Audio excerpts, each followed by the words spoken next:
Olá, queridos do Sem Filtro, que bom tê-los aqui para mais um programa que a gente espera muito toda semana para podermos estreitar as nossas relações, as nossas conversas com pessoas queridas que nos dão a honra de dividir o espaço conosco e conversar um pouquinho sobre si, sobre o seu trabalho. E não diferente das outras edições, hoje eu tenho aqui, além de um convidado, um amigo querido, um companheiro de adolescência, que é o professor José Maurício de Assis Espinosa. O Zé Maurício, como a gente carinhosamente se chama e como é conhecido por muitos aqui de Butiá, de uma família querida nossa, né? E a cidade pequena tem isso, nos oportuniza a gente poder conviver e crescer e compartilhar os nossos desafios de vida com pessoas amigas. E é sobre essa figura querida, esse professor, esse artista, esse doutorando, esse profissional, que nós vamos conversar hoje. E essa conversa vai ser muito inspiradora também, porque o Zé vai nos relatar os caminhos que ele trilhou até chegar até aqui, e que sempre é motivo para nós podermos inspirar outras pessoas, outros jovens, né? A gente vê que a nossa juventude, muitas vezes, está sempre em busca, né, de referências, às vezes tão longe, e a gente tem referências aqui tão próximas a nós. Então, Zé, muito obrigada, em primeiro lugar, por tu estares aqui, né, conseguir um momento do teu trabalho, que tu também trabalha manhã, tarde, noite, né, mas a gente ficou muito feliz de saber que tu poderia estar aqui conosco. Seja muito bem-vindo. Obrigado, Denise, aos telespectadores da atualidade, às pessoas da sociedade, ao Sérgio, que nos acompanha aqui, que eu já tive a honra de trabalhar um tempo junto também. E eu fiquei muito contente com o convite, Denise, porque às vezes a gente vai sendo engolido, né, por tanto problema que vai surgindo, coisas que a gente vai fazendo, deixando de fazer, e a gente não tem tempo às vezes para contar para as pessoas o que acontece, como a gente chegou até um lugar, por que a gente está fazendo determinada atividade, o que nos levou. Como tu disse, eu sou de uma família de professores, né? Irmão do Marcelo, do Marcos, da Luzia, do Paulo, todos professores, né? E desde a adolescência, lá quando a gente se conheceu, eu tinha vontade de ser professor. Mas na época tinha um certo preconceito e eu acabei indo fazer administração. Fui voltar para essa área bem mais velho, né? Eu voltei a estudar e cheguei onde eu cheguei, eu voltei com 46 anos. E isso é uma das primeiras coisas que eu gostaria de frisar aqui, porque hoje eu estou orientador ali do Alcides Conter, a gente trabalha também com EJA, né? E a primeira coisa assim, que eu gostaria de falar nesse nosso início de conversa é como é importante as pessoas voltarem a estudar, né? Eu acho que sempre é tempo, né? Sempre o chavão de que sempre é tempo é perfeita a colocação. Exatamente. Hoje eu participei de uma reunião do Pacto pela Educação, da Alfabetização, né, o Pacto Nacional, eu substituindo a coordenadora Cristiane Araújo, e eu fiquei feliz que existe um movimento grande para que a gente mude esse quadro, né, de analfabetismo real e funcional, mas principalmente essa questão de correr atrás da formação, né? Hoje eu vejo Butiá começando a ter mais oportunidades, mais possibilidades, né? E isso para mim é muito importante, porque eu parei de estudar com 16 para 17 anos, quando eu fui pai, e achava que nunca mais ia voltar. Voltei, terminei o médio, daí parei de novo, né? Zé, deixa eu ir te interrompendo, até porque a nossa conversa não tem script, né? Ela vai seguindo naturalmente. Eu queria só fazer um parênteses. Tu disseste que paraste aos 16 para ser pai. O que é inusitado, né? Também ser pai assim tão jovem. Tu achas que se tu não tivesse sido pai naquele momento, se tu tivesse dado prosseguimento aos teus estudos, tu iria para essa área da educação? Persistiria aonde tu está agora? Ou daqui a pouco, naquele momento, tu poderia ter ido para outro? Porque tudo tem a sua hora, nada é o acaso, né? Daqui a pouco tu ter voltado mais tardiamente, depois de ter experienciado ser pai, que é uma questão, eu digo ser professor e ser pai tem muito a ver, né? Daqui a pouco o fato da paternidade ter vindo nesse intervalo te levou para esse caminho? Eu acredito que não, eu acredito realmente que é como tu falou, sabe? As coisas, elas acontecem porque elas têm, de uma certa forma, que acontecer.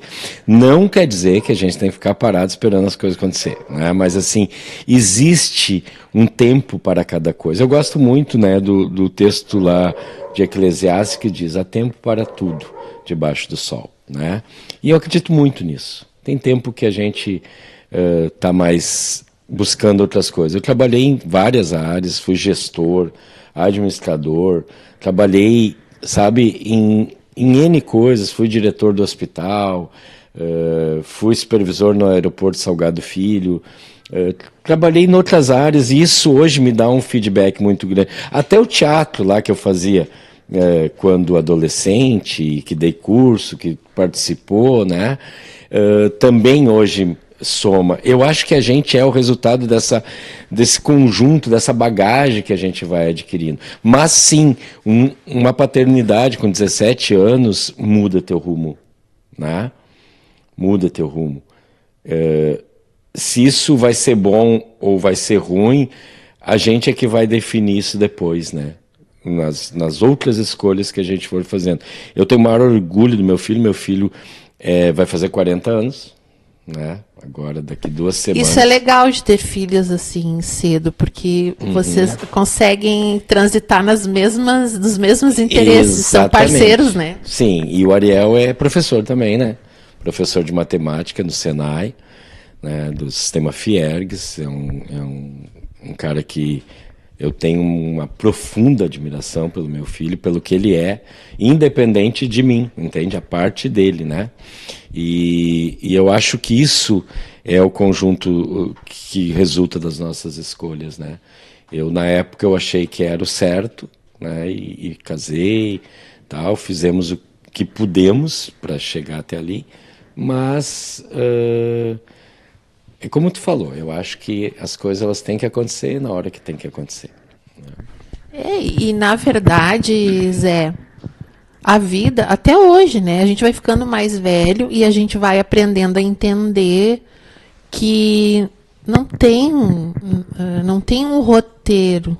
Porque até então, a gente vem de uma formação onde tudo era muito linear, tudo era muito programado, né? Nossos pais tinham uma série de expectativas a nosso respeito, que muitas vezes não se cumpriram.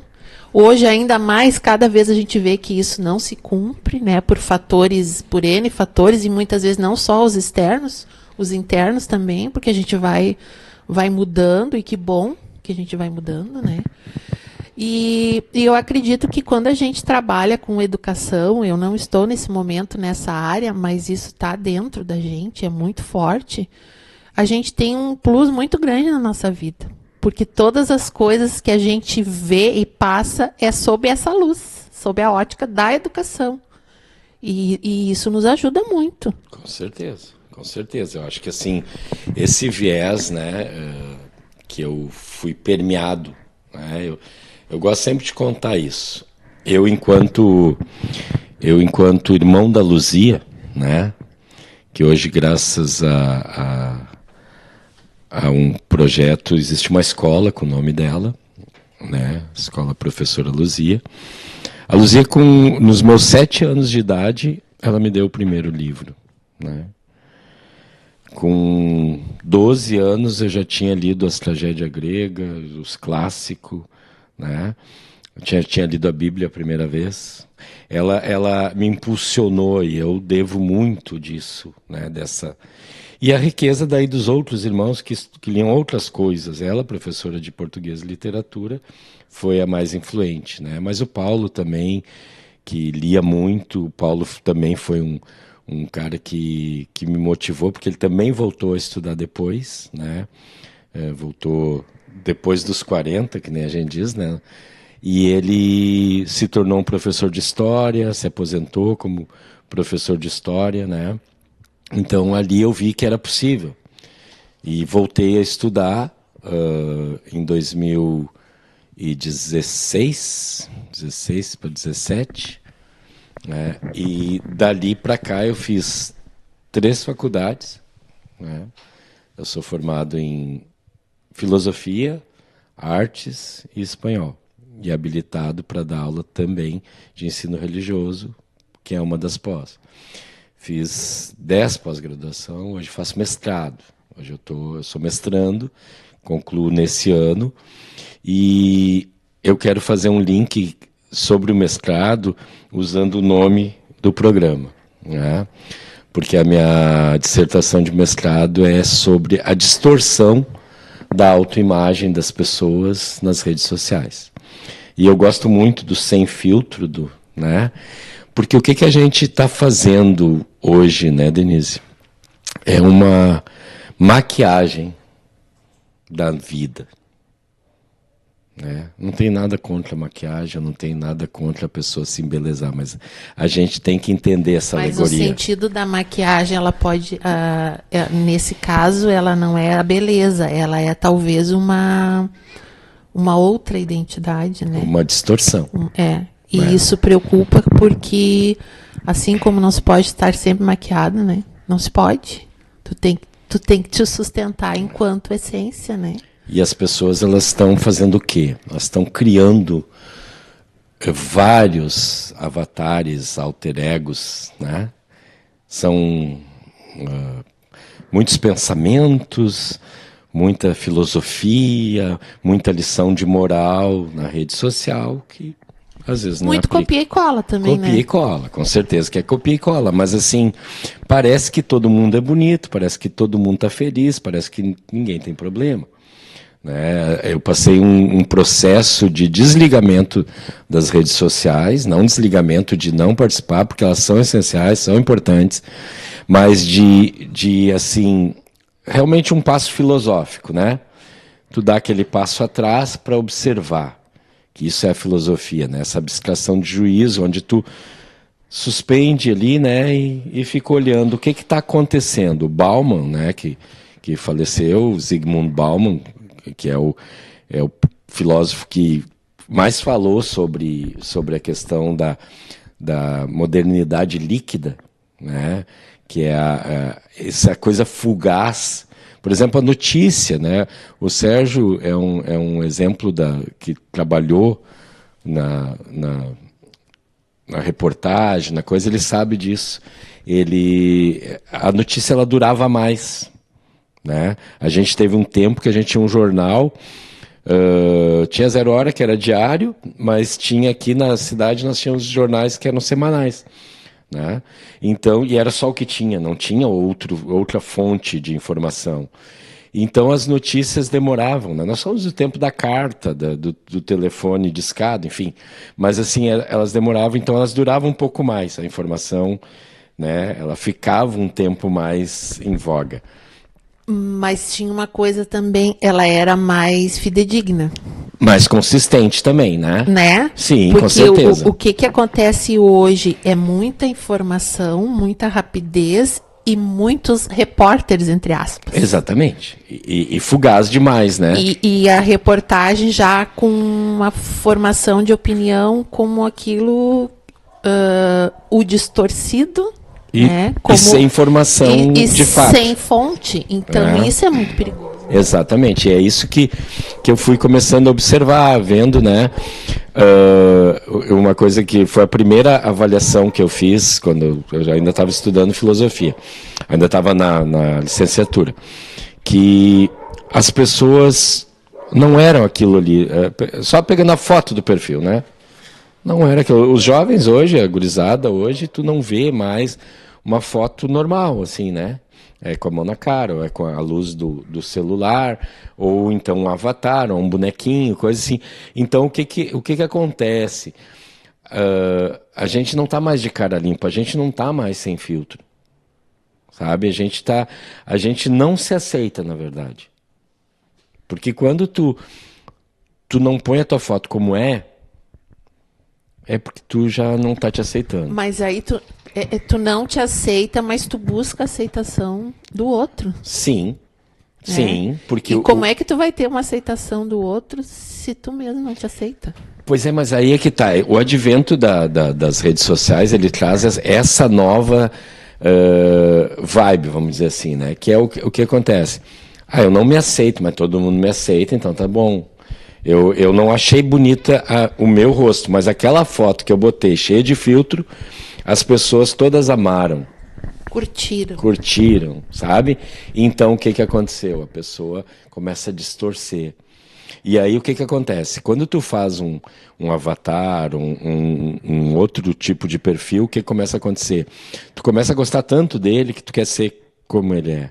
E aí tu vai começar a te transformar nele. Entende? Então esse é o meu campo de pesquisa. E a outra coisa, a ética nas redes sociais, né?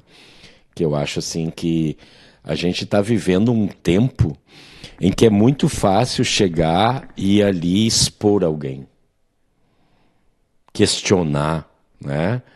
Foi dado um microfone e uma câmera para todo mundo. Né? Então as pessoas se sentem no direito de opinar sobre tudo, e tudo bem, eu também acho que todo mundo tem direito de opinar sobre tudo, mas o que tu não pode fazer é achar que a tua opinião é o todo. Hoje eu ainda postei, né, que qualquer coisa que tu ouvir, qualquer coisa que te contarem é uma versão de um fato. A gente nunca tem uma visão do todo, entende? Mesmo que tu esteja ali envolvido naquela situação. Mas tem alguém que está vendo de uma outra maneira, está tendo uma outra percepção, e essa outra percepção pode não coincidir com aquela que tu tem. Né? E é por isso que a gente ouve histórias do mesmo fato completamente distorcido. Isso também tem um lado histórico que a gente sempre viu, né? Mas hoje eu vejo que isso é grave. Né? Porque antes tu tinha que pleitear, né? Galgar um espaço. Tu tinha que ser convidado para um programa, né? Tu tinha que ter tido algum feito importante que as pessoas fossem te entrevistar. Agora não, tu decide que vai fazer determinada coisa, vai dizer que faz determinada coisa, e tu não tem nenhuma, não precisa ter nenhum compromisso com a verdade real. Né? Eu vou te fazer uma pergunta, que eu também me fiz essa pergunta. Vamos citar um exemplo que me veio agora, né, que foi a febre do morango do amor, né? Que mexeu com o imaginário de muita gente, que viralizou, que fez gente ganhar dinheiro muito, né, marketeando isso e trabalhando isso. Os produtores de morango devem ter ficado muito felizes, né? Mas isso é uma coisa que dá para a gente fazer uma conversa a respeito, né? Por que isso aconteceu? Só que a gente vai ter que responder isso depois. Já estamos terminando um bloco. Passa muito rápido. Vocês fiquem aí e voltem, porque essa discussão eu tenho certeza que vai dar muito pano para manga e muito papo filosófico aí pela frente. A gente já volta.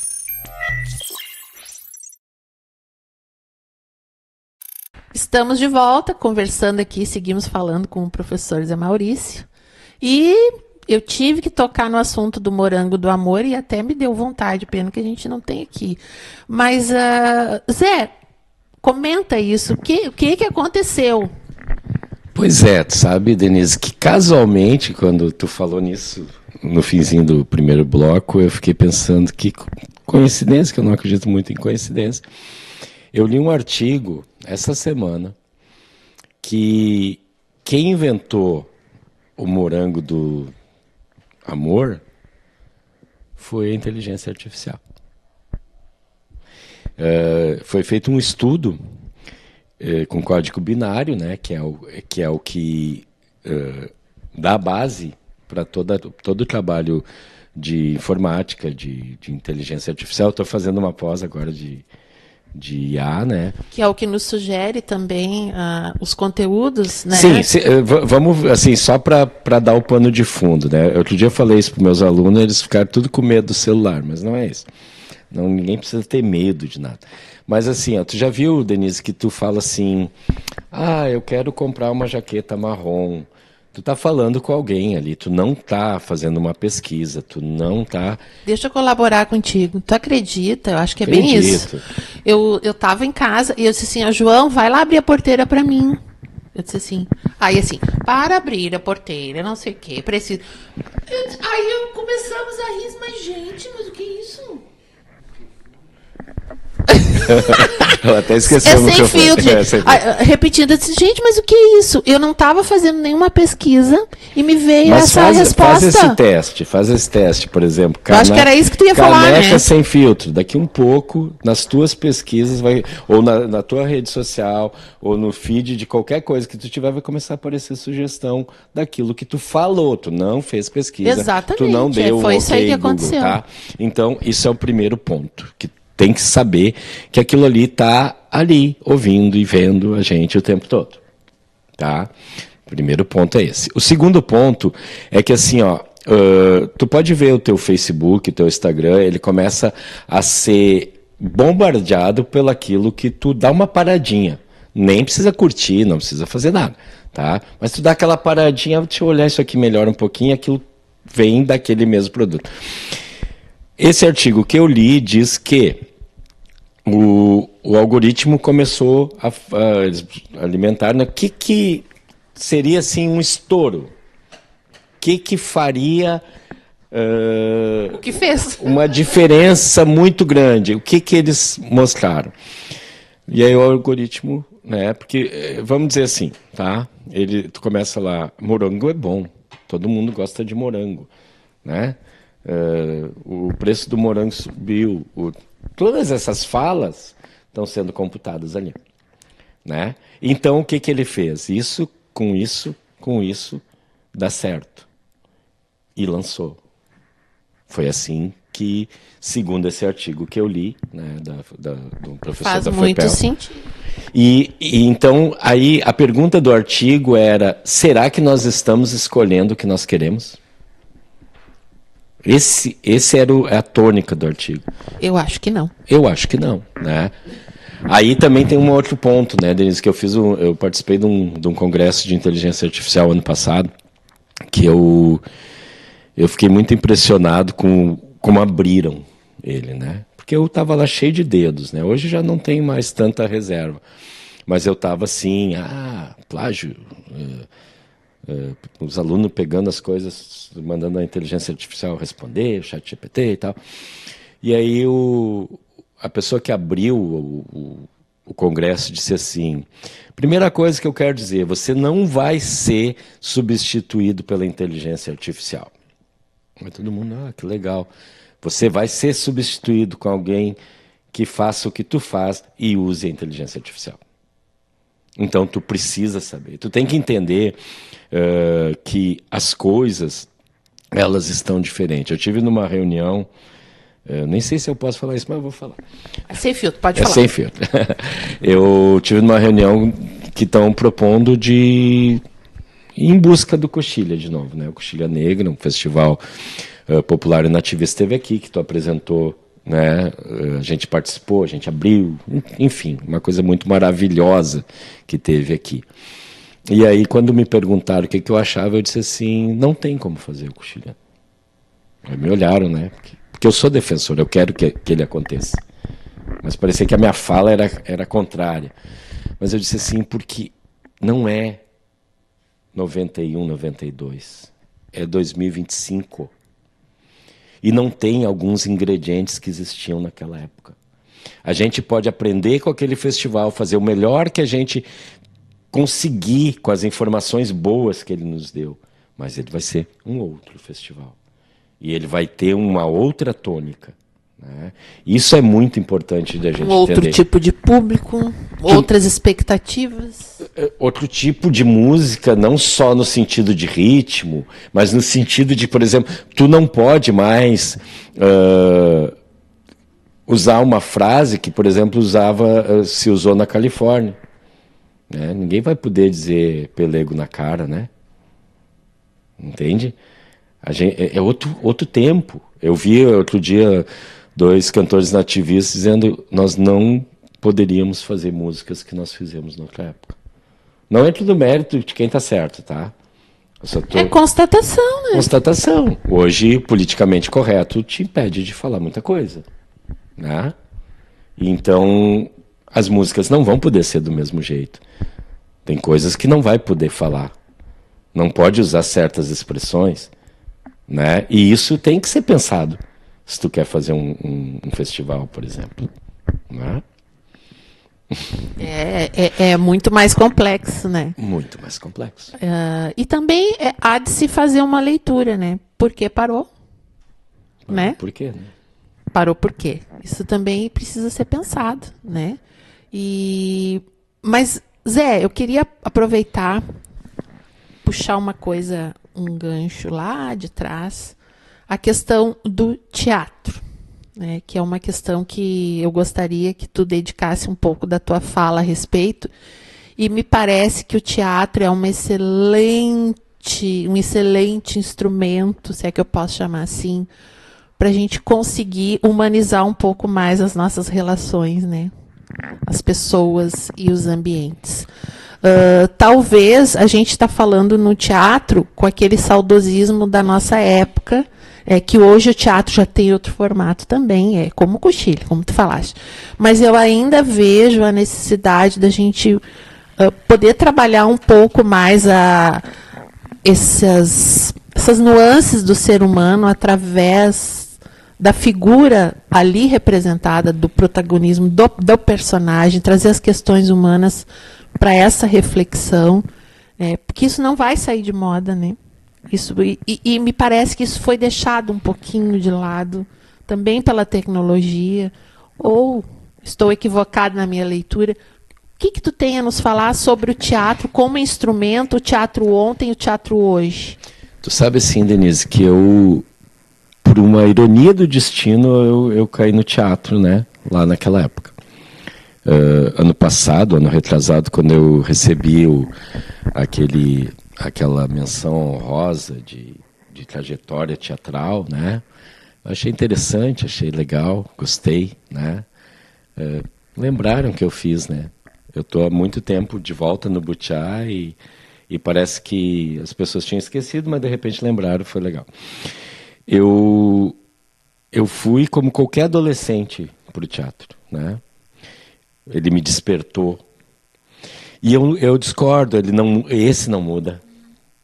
Né? Eu segui na filosofia, eu me licenciei, me especializei, me pós-graduei, tô mestrando hoje na filosofia porque eu adoro a filosofia, eu acho que a gente precisa, eu lamento que ela tenha saído da maioria dos currículos escolares, mas ela é eixo também do teatro. Né? Lá com Aristóteles começou começou com os filósofos, né? E ele tem o quê? Por exemplo, Sócrates, ele falava numa figura de linguagem direto sempre de uma expressão teatral, né? Ele tinha um jeito de contar o que ele queria falar para chegar onde ele queria chegar através do teatro. O teatro, eu gosto muito do simbolismo e significado da palavra, que teatron, né, do grego, quer dizer lugar de enxergar. Isso é muito profundo, porque é onde tu enxerga o mundo e te enxerga. Um laboratório de um personagem, onde tu põe um adolescente a ser a mãe naquela peça, faz ele entender mais ou menos, ou um pouquinho, da vida da mãe. E eu concordo sim contigo que precisa se trazer para a educação mais teatro, né? E o teatro raiz mesmo, o teatro esse de encenar, de ter que construir o personagem, de fazer análise interna, né? De se olhar para dentro. Eu acho que o teatro é um dos maiores exercícios de empatia que a gente pode ter, né? Porque literalmente tu entende como o outro se sentiria naquela situação. Ou deveria entender, né? Ou deveria entender. Por exemplo, se tu vai, sempre eu falava para meus alunos, se tu vai ser um morador de rua, tu vai ter que ir lá ver como é que ele mora. É assim que funciona, né? E o eixo de todas as artes, o cinema, a televisão, é o teatro, né? Os bons atores, os melhores atores vieram dali. E eu acho sim que falta, e eu não gosto desse teatro moderno, no sentido assim de faz qualquer coisa ali e diz que é teatro, entende? Foi isso que eu me referi com relação à mudança, né? A adquirir outros formatos, né? Mas eu ainda acho que é através do nosso antigo teatro Sim. que a gente consegue tocar nas mazelas humanas. Eu vejo isso. Sim, porque assim, a performance, que eu considero, eu ponho na categoria de performance, né? Esses que, vai ali, fica fazendo alguma coisa, sabe, assim, Deixa eu te fazer uma pergunta. Até para os jovens que curtem muito. Onde é que entra o stand-up aí, nessa configuração?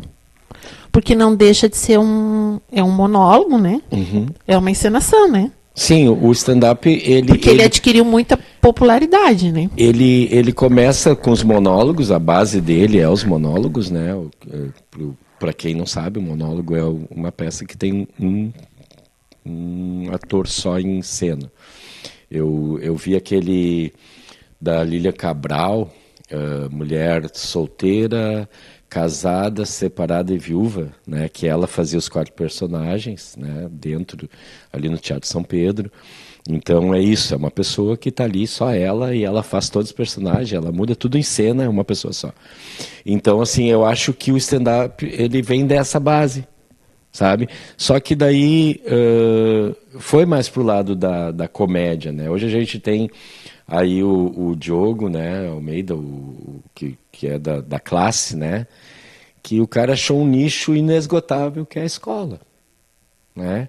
Ele fala das coisas do professor e aquilo, e lota o teatro só do professor. E a gente embarca, né? E é igual, e é aquilo e tu. Eu fui ver ele lá em Novo Hamburgo, nossa, tu te fina rindo, né? E o stand-up, assim, só que o stand-up eu admiro muito. Porque tu tem que ter muito pique para segurar, né? Sim, tem que ter a chispa, como eu digo, né? Até de mudar o rumo ali, se tu perceber que a reação é instantânea, né? Sim, não tem como, não tem como. Ali tu tá. E o teatro, o legal do teatro é isso, né? Que tu tá com o público ali. Quando a gente fez o Coxilha, aquela vez que a gente botou as pernas de pau, que era no meio do público, né? Aquilo ali não tem. Tu sabe o que se tu tá agradando ou não, e não tem erro. Nós já tivemos aqui, para quem se lembra ou quem não se lembra, nós já tivemos aqui a Helena Quintana, né, com um grupo de teatro no tempo que o Zé protagonizava essas questões das oficinas, né, e tivemos aqui muita gente boa. Nós tivemos Bailei na Curva com o elenco original. Tivemos o Bailei na Curva, é verdade. Com então, Marcos Breda, Luciane Adami e aquele que hoje ele está na Globo, trabalhou Tangos não veio aqui, né? Tangos de Tragédias não veio aqui, eu né? Não tenho certeza. Não tenho certeza se veio ou não. E eu acho assim que seria muito bom que a gente conseguisse trazer alguma coisa de volta, né, dessa quero te dizer uma coisa bem interessante. Quando eu fiz o Portal do Tempo ali, que a gente fez em 2014, durante um ano, a gente fez uma oficina ali, eu consegui a autorização do Ike Gomes de fazer uma versão do Tangos aqui. Nós íamos fazer. E ele me autorizou. Ele disse que ele participaria nem que fosse por telão, né? Só que daí não teve apoio, tá? A gente perdeu. Não está descartado, mas era fazer assim, tipo uma homenagem. Tem uma fagulhazinha aí, né? Tem, sempre tem. Sempre tem uma fagulha. Olha aí, né? Quem sabe? Quem sabe? Zé, seguindo agora, sair do teatro e voltando para a tua atividade pedagógica. E nesse universo aí de todas as tuas capacitações, agora o teu desafio como orientação educacional.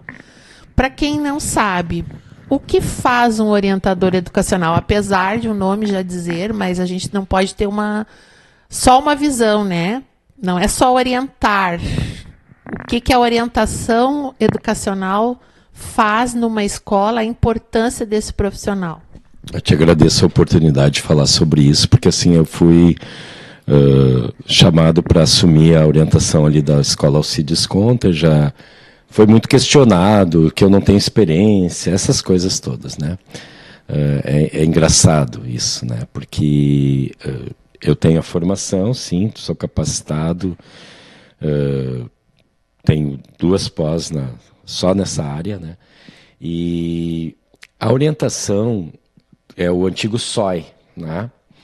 Serviço de Orientação Escolar. Isso. Então, o que a gente faz ali? A gente acolhe o aluno, os pais, todas as demandas que envolvem alguma situação de bullying, alguma situação de conflito, enfim, tudo que tem a ver com as correlações pessoais, sociais da escola, tem que intervir na sala, né? Tem que, hoje, principalmente, uma competência que está na orientação é a parte da inclusão. Então, assim, o orientador ele tem que ter um olhar inclusivo, acolhedor, mas também educacional, educador, ensinando, criando oportunidades, né? Então, assim, eu estou muito contente com a oportunidade, apesar dos reveses, apesar das resistências que existem, né? Por quê? Porque as pessoas, elas se acomodam. Mas isso até é normal, né, Zé? Isso. Essa resistência, quando a gente encara um desafio pela primeira vez, porque a experiência que te está sendo cobrada foi a mesma que todo profissional, quando vai iniciar uma atividade, o tem, né? Exatamente. Então, eu até prefiro dizer que eu não tenho experiência, porque eu posso construir o meu caminho baseado naquilo que eu sei. Com certeza. Porque nem sempre a experiência sem um conhecimento profundo, ela também é perigosa. Com certeza. Porque tu só vai até um ponto, né? Eu acho assim, Denise, eu sou uma pessoa extremamente privilegiada com a minha história de vida, sabe?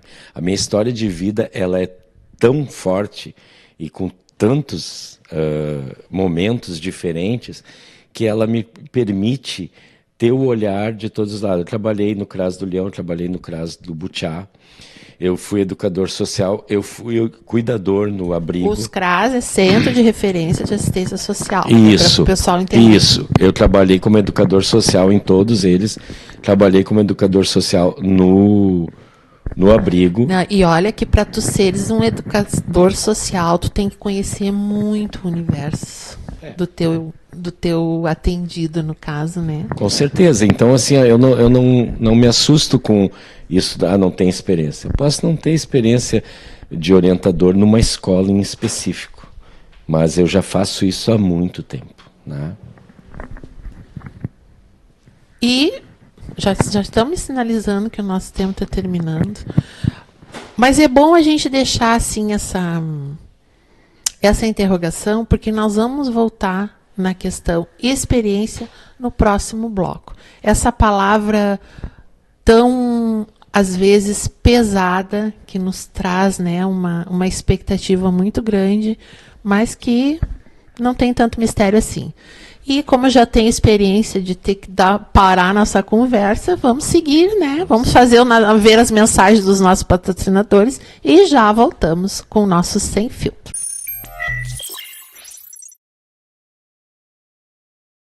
E chegamos no nosso terceiro bloco, né? Esse bloco danado, que quando a conversa está ficando boa, a gente tem que terminar, né? Mas vai terminar esse bloco, Zé. E antes de qualquer coisa, fica aqui o convite, tá? Para a gente continuar batendo papo sempre que tiver alguma novidade para nos trazer, ou quiser mesmo compartilhar alguma experiência, vai nos dar muito prazer.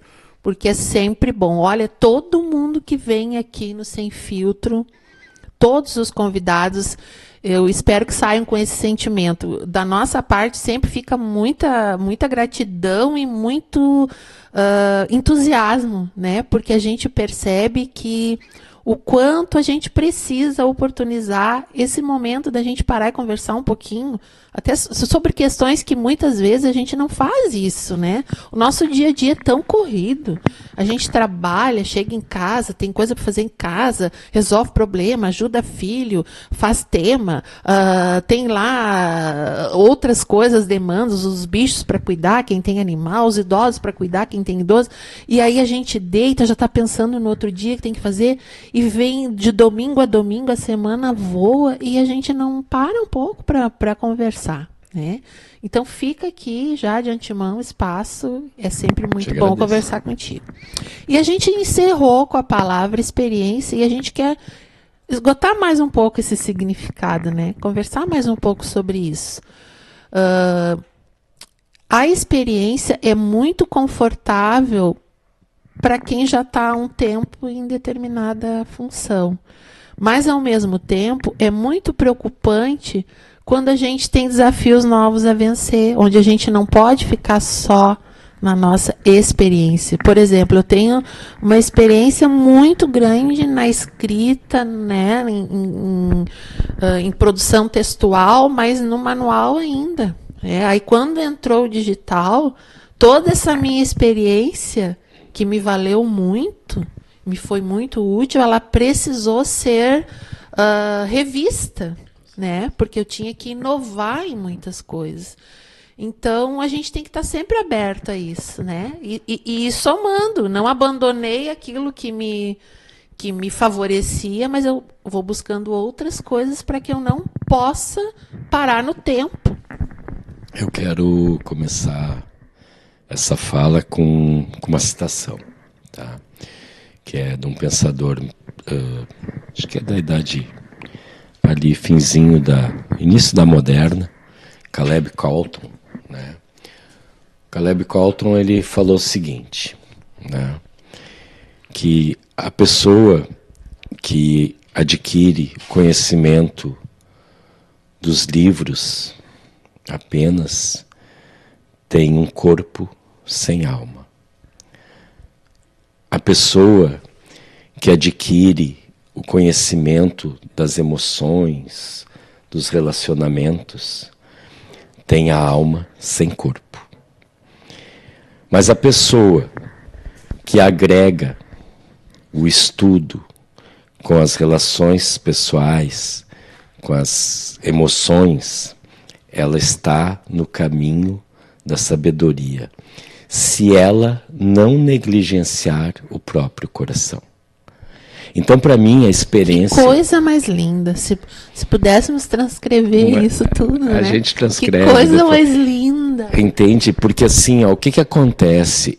Eu achei que tu ia citar Khalil Gibran, não sei porquê, porque eu gosto muito do Khalil Gibran. Eu gosto também, não, mas, mas o Caleb Colton é um pensador... que ele é muito profundo, que muito da educação, ele trouxe muitas coisas aí para ser uma coisa só, entende? Porque assim, o que acontece? Tu pode ter a teoria que tiver, tá? Já até fizeram piada assim, o Zé Maurício tem formação em tudo. Não tenho formação em tudo. Eu tenho bastante coisa porque eu passei os 11 últimos anos estudando, porque eu entendi que era importante. E continuo estudando, né? Mas o que me dá, como é que eu vou te dizer, conteúdo emocional é a carga de vida da minha experiência. Porque experiência, se a gente for para o lado científico, né? O que são? Tentativas repetidas até se ter êxito. Isso é experiência. Vamos fazer uma experiência, né? Na aula de ciências, bota isso, bota aquilo, vamos ver se dá certo. Tentativa, ensaio e erro, né? Ensaio e erro. Então, experiência é ensaio e erro. Então, tá tudo certo, né? Eu agreguei tudo isso com uma vida, como eu estava falando, né, antes, que teve de tudo. Eu passei por muita coisa e me orgulho muito de ter passado por tudo, porque tudo foi ensinamento.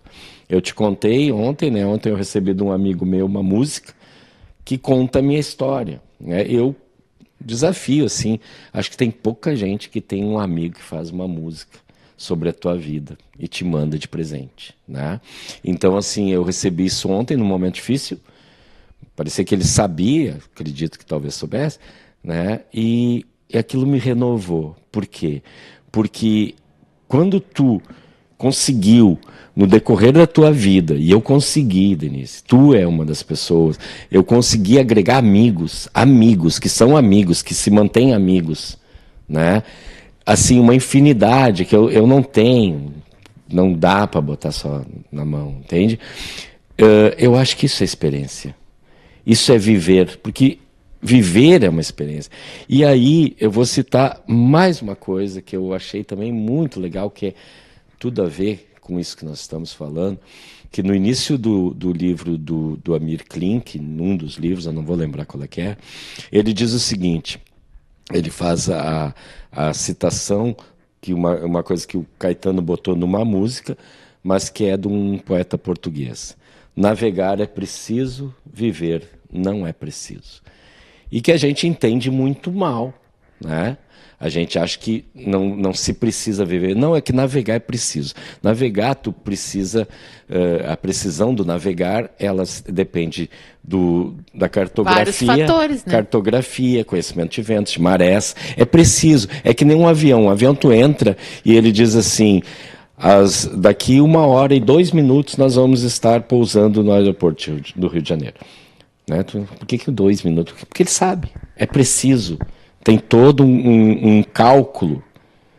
A vida não é precisa. A vida alterna.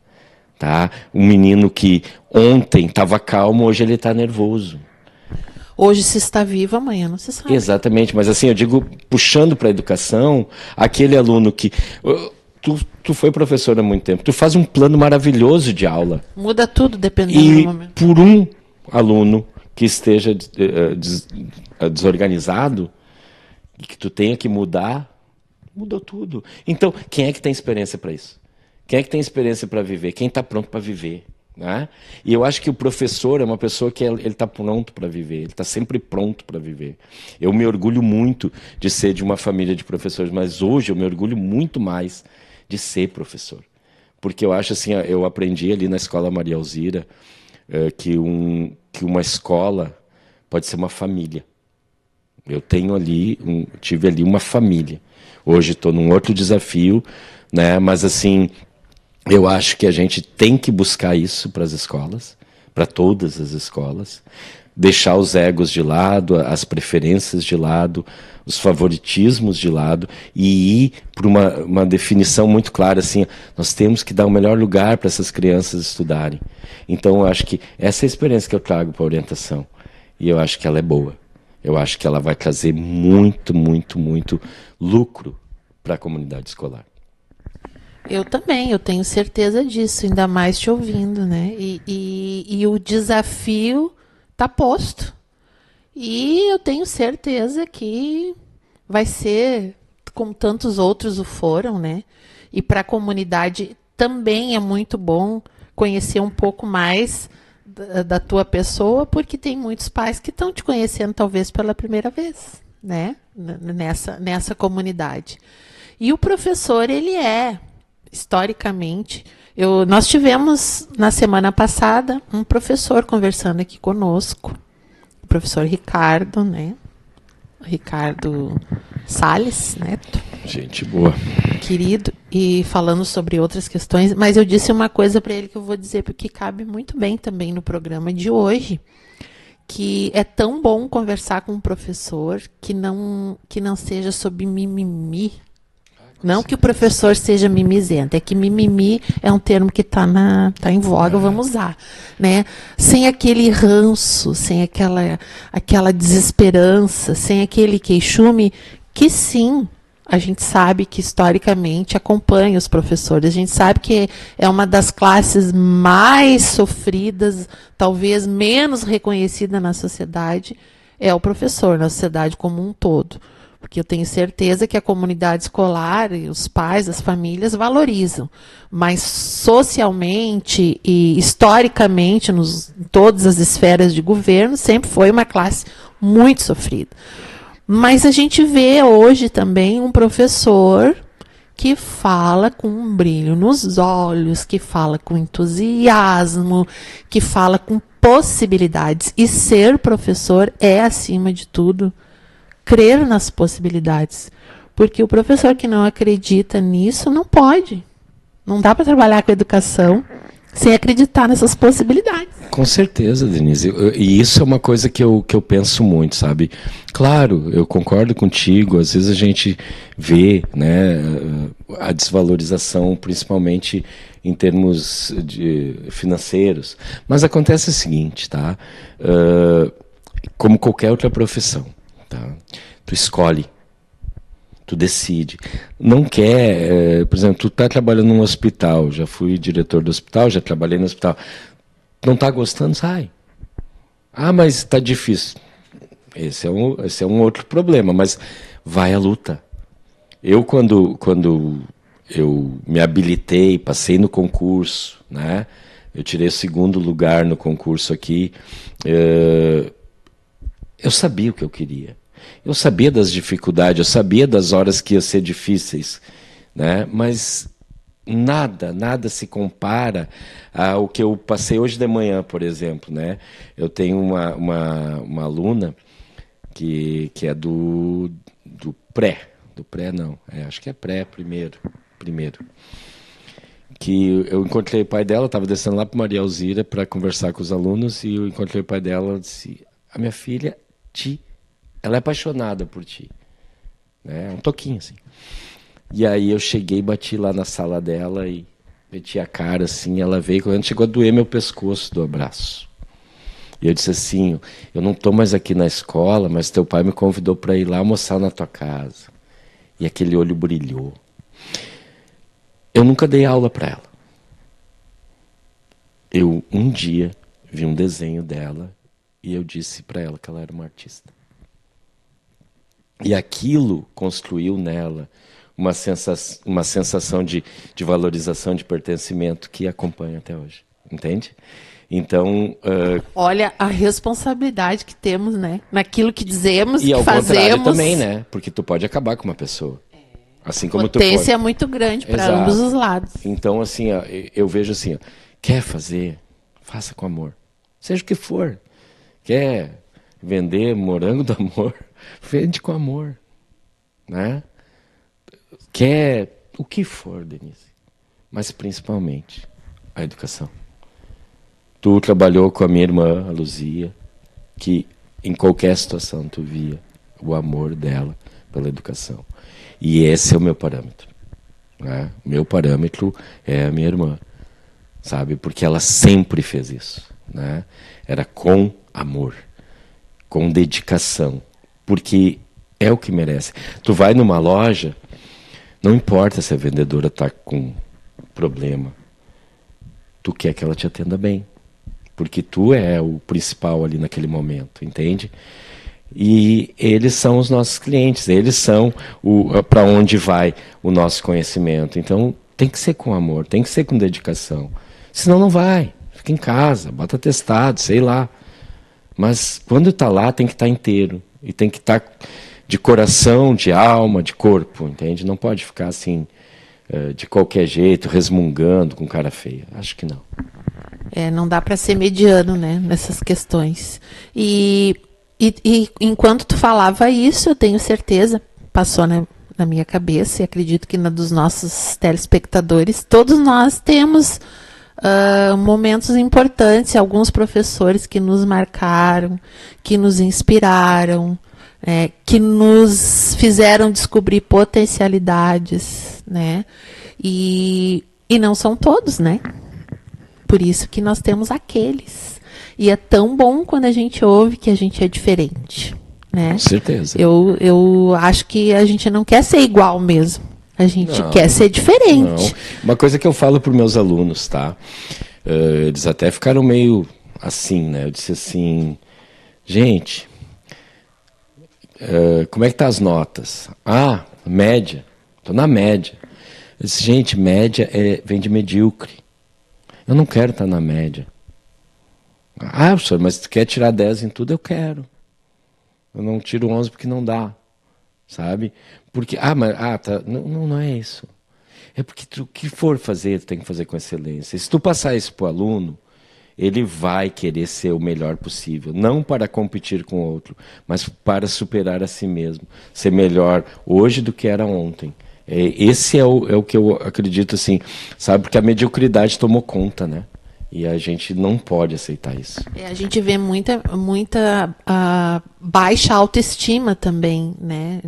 Em muitas pessoas. E a gente sabe que também na escola isso é fator que a gente pode trabalhar bastante essa questão, porque somos carentes, né, de pessoas que nos olhem de uma forma aberta a descobrir, né, talentos, até porque todos nós temos alguma habilidade, né? Eu sou péssima em algumas coisas, mas tem outras coisas que eu sou muito boa. Só que eu tenho que acreditar e me conhecer a tal ponto de poder investir naquilo que eu sou muito boa. Com certeza. Para que superar aquilo que eu não sou tão boa.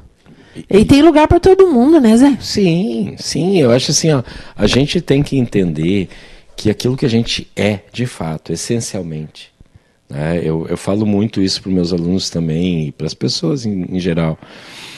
Eu descobri que aquilo que a gente é em essência, que normalmente aparece na nossa vida ali com 11, 12 anos, né? Na pré-adolescência para adolescência, que é o que a gente queria ser lá naquela época, ali está a essência. E se tu for analisar e tu te perder no meio do caminho e for buscar lá, né? Teve gente que me perguntaram, porque eu sempre me apresentava como Maurício Espinosa. Por que eu voltei a usar o Zé Maurício? Porque a minha mãe me chamava de Zé Maurício. A mãe dizia assim, Zé Maurício, né? E eu tinha que correr lá. E aí eu disse assim, isso foi o que eu ouvi durante a minha adolescência, sabe? E aí eu descobri que o Zé Maurício era mais legal que o Maurício. Sabe? Porque ele tinha sonhos, ele tinha... E aí eu fui buscando e eu descobri que ali estava o professor. E eu achei ele lá, sabe? Então, assim, nós temos eles nessa idade. Então, nós estamos trabalhando com a essência deles. E aí a gente tem que dar valor para essa essência, ajudar eles a descobrir a habilidade, enfim, dar o start, né? Zé, foi muito bom a gente ter conversado, muito, muito mesmo. Uma conversa ao mesmo tempo profunda, mas simples, né? A gente tocou em questões aqui que todo mundo consegue entender, todo mundo consegue chegar no centro da questão, que é um só, é conhecer-se, buscar sempre. A gente nunca está completo, a gente está sempre em evolução, pelo menos é assim que tem que ser. Quando a gente achar que a gente já está, que está tudo pronto, é porque está mal, né? A gente tem sempre que melhorar. E tu é um exemplo disso, tem a humildade sempre de reconhecer, né, as tuas origens, que eu acho que isso é importante demais, a gente sempre olhar para trás, né, não no sentido de não ver o futuro, mas de não esquecer que se eu vou chegar lá é porque eu levei também na cabeça, e quem de nós não levou, né? E nós viemos de uma geração que teve um passado mais tranquilo. Eu acho que hoje as gerações, os adolescentes, os mais jovens, vão ter muita coisa difícil para contar que passaram. Com certeza. Né?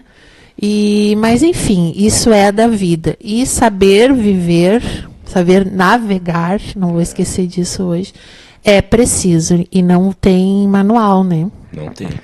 Eu te agradeço ao programa, né, a oportunidade de poder falar essas coisas. Eu quero finalizar com uma frase, essa frase é minha, né, que eu acredito que a vida tem que ser assim, profunda como um oceano e leve como uma caminhada na beira da praia, né, porque é essa junção que dá certo. Tá ali toda aquela profundidade, mas é tão gostoso, né, caminhar na areia da praia. Então, a vida tem que ser assim, saber que tem toda aquela profundidade ali, mas que ela tem que ser leve, né? A gente tem que viver bem, sorrir bastante, se alegrar. Somos navegadores desse mar. Obrigada, meu querido, então, mais uma vez. Obrigada a vocês que estiveram conosco esse tempo todo. Permaneçam, o nosso programa vai ao ar toda sexta-feira, às 20 horas, no canal 33 da TV Atualidade e de forma simultânea no YouTube. Curte lá, compartilha, comenta, sugere. E a gente volta semana que vem para mais um papo aqui no Sem Filtro. Até lá.